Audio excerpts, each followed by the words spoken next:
teman-teman, perkenalkan, aku Kiwari.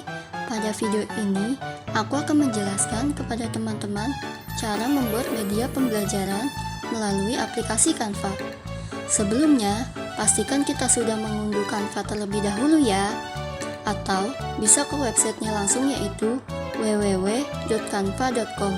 Setelah mengunduh, kita diharuskan login dengan memasukkan email kita. Untuk membuat presentasi, klik buat desain, kemudian pilih ukuran rasio, lebar 16 dan tinggi 9. Di sini, kita dapat memilih berbagai macam template desain presentasi yang tersedia. Dalam bagian pengeditan, kita dibebaskan untuk merubah setiap elemen yang ada. Elemen adalah sebuah tools yang berisi komponen dari desain. Bisa berupa background, sound, frame, dan lain sebagainya. Di sini aku akan menggunakan tools daftar untuk membuat nama anggota kelompok. Kita bisa menambahkan template lain sebagai halaman baru dengan mengklik tambahkan sebagai halaman baru. Mulailah mengedit setiap elemen dan menambahkan materi. Oh iya, kita bisa mengubah font menggunakan tools bagian atas, yaitu jenis font, ukuran font, warna teks, tebal, miring, dan garis bawah. Kelebihan aplikasi Canva adalah setiap elemen yang disediakan oleh Canva dapat diubah baik warna maupun ukurannya sesuai dengan keinginan.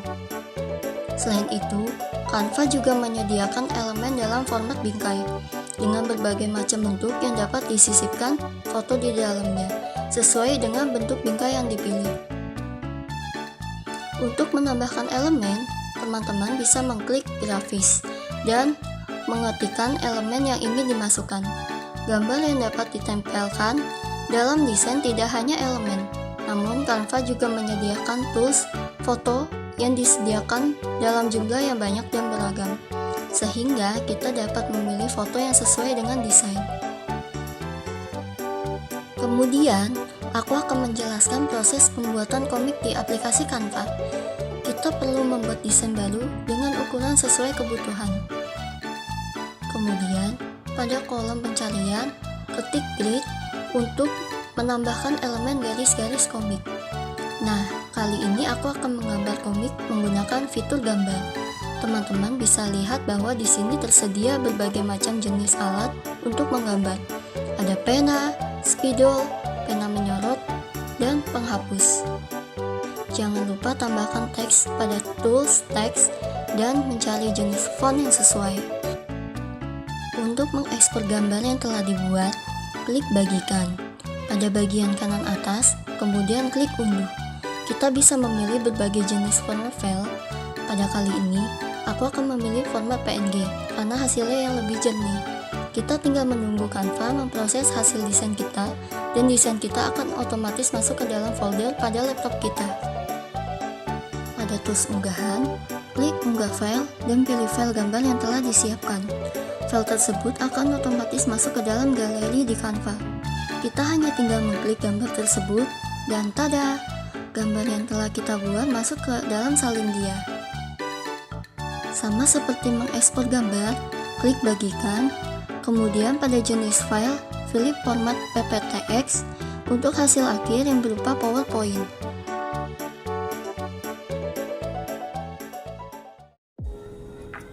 Hai teman-teman semua, aku adalah Huma.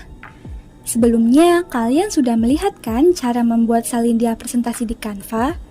Aku punya cara lain nih agar salindia itu bisa berubah wujud dalam bentuk video presentasi. Kali ini, aplikasi Canmaster dapat membantunya dalam berubah wujud. Sebenarnya, aplikasi Canmaster ini belum didukung untuk PC, namun kita dapat mengunduhnya di Play Store atau App Store melalui gadget. Pada tampilan awal akan terlihat nih menu Home, lalu pilih menu Create dan Create New untuk membuat yang baru. Setelahnya, pilih dan sesuaikan rasio yang kita butuhkan. Selanjutnya, pilih media untuk menampilkan dokumen. Dalam video presentasi juga perlu audio loh untuk penjelasan. Maka gunakan fitur record langsung dan atur juga panjang slide dengan record suaranya. Dengan menggunakan audio rekaman juga bisa loh pakai Tools Audio, dan setelahnya masukkan audio dengan klik tanda tambah. Jangan lupa ya untuk diatur panjangnya slide dengan jeda audionya. Kemudian, dalam media, terdapat Asset Store yang mana terdapat efek, transition, stickers, music, sound effect, clip grafis, videos, image, fonts yang dapat diunduh untuk membuat video kita menjadi menarik. Nah, di sini Huma ingin membuat klip grafik dengan memotong sedikit bagian depan slide untuk diberi in animation dan juga ditambah audio berupa sound effect. Slide berikutnya diberlakukan juga sama, namun variasi efeknya berbeda.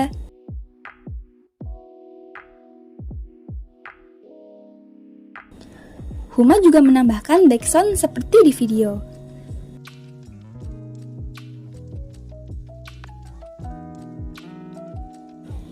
Boleh juga nih kita menambahkan intro dan outro dalam video presentasinya. Seperti yang terlihat dalam video, untuk outro diberi speed 2 kali supaya durasi video lebih singkat.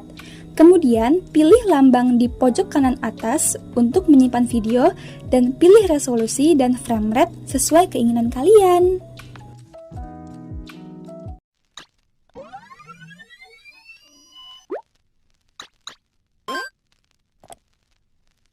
Baik teman-teman Kiwari dan Huma, mari kita simak hasil project Canva dan KineMaster tentang materi teks anekdot berikut ini.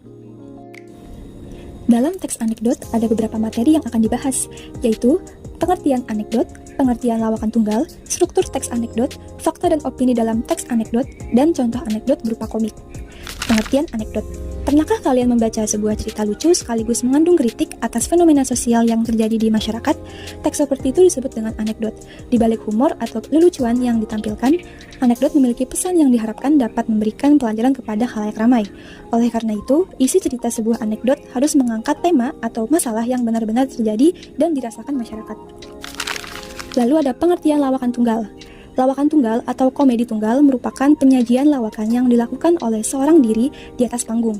Komika, orang yang melakukan lawakan tunggal, menyampaikan sebuah topik dengan cara bermonolog. Melalui lawakan tunggal, seorang komika berusaha mengungkapkan ketidaksetujuan terhadap sesuatu, baik berupa kritik sosial yang berdasarkan penelitian maupun kegelisahan diri. Oleh karena itu, lawakan tunggal disebut juga sebagai komedi cerdas yang menyampaikan pesan bagi para pendengarnya. Selanjutnya ada struktur teks anekdot. Struktur teks anekdot ini ada 3, yaitu orientasi, komplikasi, dan evaluasi. Orientasi ini berisi pengenalan kondisi atau karakter tokoh, penggambaran hal-hal terkait dengan apa, kapan, di mana, siapa, mengapa, bagaimana, dan gambaran tentang masalah yang akan dihadapi tokoh. Lalu di komplikasi berisi masalah yang dihadapi tokoh. Pada bagian ini, penulis menyampaikan puncak cerita yang mengundang tawa sekaligus kritikan terhadap topik yang diangkat. Lalu evaluasi ini berisi komentar terhadap isi atau pesan dari fenomena yang telah diceritakan. Bagian ini disebut juga sebagai koda, namun bagian ini bersifat pilihan, dapat, ada, atau tidak ada. Selanjutnya ada perbedaan fakta dan opini dalam teks anekdot. Kalau fakta itu, informasi ditandai dengan adanya hasil sebuah data penelitian yang dapat dipertanggungjawabkan, dan informasi bersifat umum dan diakui oleh banyak orang. Kalau opini, informasi mengandung pendapat pribadi, baik penulis maupun orang lain, serta informasi atau kalimat menggunakan kata-kata relatif seperti paling, lebih, agak, sangat, tidak, mungkin, atau biasanya. Lalu, berikut adalah contoh anekdot berupa komik. Selain dalam bentuk tulisan atau lisan, anekdot juga dapat disampaikan melalui grafis atau gambar, salah satunya melalui komik. Ada berbagai jenis komik, salah satu yang sering digunakan adalah komik potongan atau komik strip. Komik ini biasanya terdiri atas 4 panel, dapat kurang atau lebih, bukan berbentuk buku. Panel adalah satu bingkai atau kotak pada komik yang berisi satu adegan saja.